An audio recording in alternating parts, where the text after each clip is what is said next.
तुम्हारा 12th में maths था कि नहीं था? था। तो फिर तुमको मैथ्स में उस वक्त भी दिक्कत था कि इधर में बढ़ गया दिक्कत? उस वक्त भी दिक्कत था। देखो तुमने चूंकि कंप्यूटर साइंस का विषय लिया है, तो कंप्यूटर साइंस में तो तुमको मैथ्स से दोस्ती करना पड़ेगा। प्रोग्रामिंग का फ्लो, मैथ्स का फ्लो सेम होता है। मैथ में कुछ भी इलॉजिकल नहीं हो सकता है। एक भी जगह पे तुम गलत कर दोगे तो मैथ का कभी भी सॉल्व नहीं होगा। और प्रोग्रामिंग में भी तुम एक जगह सिंटेक्स एरर कर दो, प्रोग्राम पूरा का पूरा वर्क ही नहीं करेगा, रन ही नहीं करेगा। मुझे बात बिल्कुल लॉजिकल है, बिल्कुल लीनियर है प्रोग्रामिंग भी और मैथमेटिक्स भी। इसलिए तुमको मैथ्स से दोस्ती करना पड़ेगा। तो इतने अच्छे अच्छे शिक्षक हैं, मनीष सर हैं, रविंद्र सर हैं, कुंदन सर हैं, अभी 2 टीचर और भी मैथ में आए हैं, संजय सर हैं। थोड़ा सा इस पे ध्यान दो। इसी पे जाकर के लग रहा है कि तुम थोड़ा सा ध्यान कम दे रहे हो। बाकी थोड़ा अटेंडेंस और सुधारो। अगर 426 क्लास हो रही है तो 400 के आसपास क्लास उसी वक्त ऐसे ही इसको देखते हैं, क्लास करता है, ठीक है ना, वो बहुत बड़ा चीज़ है। वो फोकस बनाए रखना बहुत बड़ा चीज़ है। ये क्लासेस करता है वो तो ठीक है, लेकिन यहाँ तो मार्क्स बिल्कुल हर चीज में नहीं, सब में कम नहीं है। इंग्लिश ठीक है, इसका IT भी ठीक है, इसका पाइथन भी ठीक है, खराब नहीं है। इतना नंबर लाना मेरे आसान नहीं है। जितना नंबर लाया है, इतना नंबर बहुत लोगों से क्लास में नहीं आया होगा। कम से कम 90% लाना चाहिए सर। वो सबसे बात है। मेरे यहाँ नंबर लाना आसान नहीं है, जान लीजिए। जो मेरे यहाँ पर 70 ला रहा है, विश्वविद्यालय में ज्यादा लाएगा।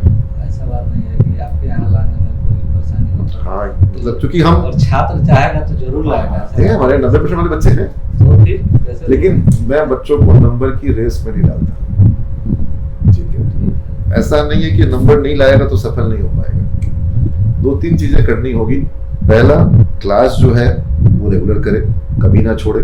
दूसरा, जो भी क्लास में पढ़ाई हुई है उसका नोट्स खुद से तैयार करे। नोट्स बनाने की प्रक्रिया में बच्चा बहुत कुछ सीख जाएगा, बहुत कुछ कंसेप्ट क्लियर हो जाएगा। आजकल कई बार बच्चे नोट्स नहीं बना रहे। दूसरा, मैं शिक्षकों को साफ मना करता हूं कि क्लास में नोट्स मत लिखाइए। टीचर का लिखाया हुआ नोट्स इसके काम नहीं आएगा, खुद से बनाना आना चाहिए। तीसरी चीज कि इनके पास 6 घंटे की या 5 घंटे की हमारे क्लास होगी, 6-7 घंटा ये सोएंगे, 3-4 घंटा ये नित्यक्रम करेंगे मैक्सिमम, उससे ज्यादा कोई नहीं करता है, ठीक है। फिर भी 8-9-10 घंटे इनके पास दिन में, वो 9 घंटा कहाँ यूज करता है, वही सबसे बड़ा डिफरेंशिएटर है। अब इनके पास स्मार्टफोन है जिसका ये प्रयोग करेंगे ही करेंगे। स्मार्टफोन पर आप ये नहीं मानिएगा कि ये YouTube नहीं देखता होगा या Instagram या Facebook नहीं देखता होगा, लेकिन उस पर क्या देखता है ये बहुत मायने रखता है। मान लीजिए मैथ में कमी है तो वहां पर मैथ भी उपलब्ध है, एक से एक शिक्षक उपलब्ध हैं। अब इसको जिस चीज में कैलकुलस में प्रॉब्लम आ रहा है, परसेंटाइल में प्रॉब्लम आ रहा है, प्रोबेबिलिटी में प्रॉब्लम आ रहा है, जिसमें प्रॉब्लम आ रहा है उसके एक से एक शिक्षकगण वहां पे उपलब्ध है जो कि एकदम हिंदी में समझा रहे हैं। थोड़ा देर देख ले, ठीक है। कोई ना कोई तो देख रहा है बच्चा। जो बच्चे देख रहे हैं उनका परफॉर्मेंस अलग हो रहा है क्योंकि वो क्लासरूम के अलावा वहां पर भी ध्यान दे रहे हैं, ठीक है। तो यही तुमको अपने उस जो 9 घंटा जो तुम्हारा लीजर आवर है, हाँ, पिताजी अगर दुकान पे बैठवाते हैं, अवसर नहीं देते पढ़ाई का, तो बात इनसे मैं करूंगा। सर हम तो यहीं छोड़ दिया है। भाई ऐसा मैं इससे पूछ रहा हूँ कि तुम दूसरे पे ब्लेम कर सकते हो तो बता दो। ऐसे भी कोई जरूरी काम होता है तो हम कर लेते हैं, बुलाते नहीं ना बुलाते हैं। मैंने अगर जैसे तो बहुत एब्सेंट नहीं है ये, लेकिन जो भी एब्सेंट है ये इनकी स्वेच्छा से, आपके कारण नहीं ना है। ऐसा तो नहीं कि आप बुला लिए कि कुछ दिन पढ़ाई छोड़ के आ जाओ, बस डेंगू ही ना है, ठीक है। 10-12 दिन तो तुमको यही उस 9 घंटे का प्रयोग बढ़ाना होगा, समझ गए। और बाकी ये 3 साल तुम्हारा कैसे बीतेगा तुमको एहसास नहीं होगा, तुरंत खत्म हो जाएगा। और इससे बढ़ के दूसरी कोई तैयारी तुमको दोबारा लाइफ में करनी नहीं है। और ये 3 साल खराब, आगे का 50 साल का मजदूरी। और ये 3 साल की मेहनत 50 साल राज करोगे और माँ बाप गर्व करेंगे। इनके जीवन में इनको अपनी सफलता से ज्यादा चिंता तुम्हारी सफलता है। तुम सफल तो इनको लगता है कि मेरा जीवन सफल।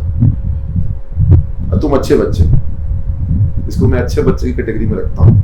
ठीक है, अभी तक किसकी वो तो पहचान ठीक है, लेकिन यहाँ तो कमजोरी है ना, यहाँ का नहीं नहीं, कमजोरी चलिए उस सुधार- कमजोरी को खाली देखिएगा कि जो ग्लास खाली है, ये ग्लास इतना खाली क्यों है जी?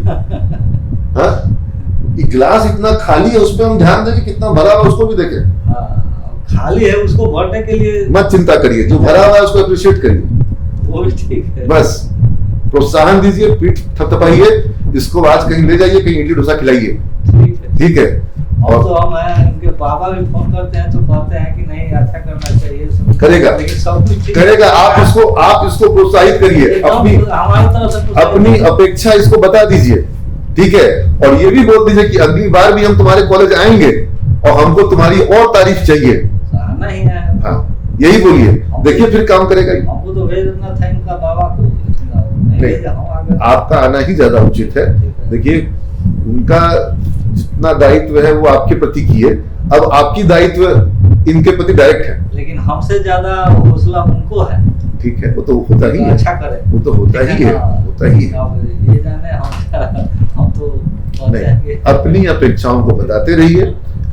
बच्चे से सप्ताह में कम से कम 1 या 2 बार जरूर बात करिए।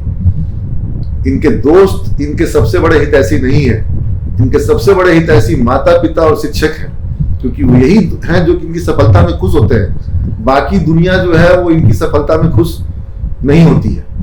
इस चीज को तुम भी समझना, और तुम्हारे क्लास में भी ऐसे तत्व होंगे जो चाहेंगे कि तुम उनके संग संग नीचे की रात्या में चले जाओ। उससे बच के रहना, उससे बच के रहना। इस उम्र में सबसे बड़ा दिक्कत वहीं से आता है। जैसे तुम अभी बहुत सही कर रहे हो, अच्छा कर रहे हो, समझ रहे हो मेरे दृष्टिकोण से, लेकिन अगर तुम्हारा दोस्ती वैसे बच्चों से हो गया तो परफॉर्मेंस कैसे गड़बड़ाता है एकदम पता नहीं चलता है। इसलिए उससे बच के रहना।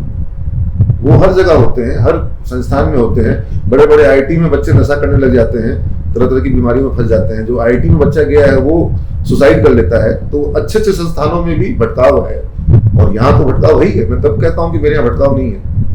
तुमको अपने आप को बचा करके, तुम्हारे पिताजी दादाजी, तुमको उसको ध्यान रखना है कि उनके खानदान के नाम को पूरे परिवार में हम कैसे और बढ़ाएंगे, ताकि शादी ब्याह में कहीं भी मिलोगे तो सब लोग बोलेगा कि इनका लड़का तो बहुत कमाल किया। तुम चल जाओगे अच्छी बड़ी कंपनी में, विदेश में, जैसे हमारे बच्चे पेपाल में हैं और अलग अलग कंपनियों में हैं, तो उनका तो तारीफ होता है, तुम्हारा भी होगा। अवसर तो पूरा है, और तुम्हारे में पोटेंशियल भी पूरा है, तुम कर सकते हो। इसको कहीं कुछ खिला पिला दीजिए अच्छे से बच्चे को। हाँ, ठीक है।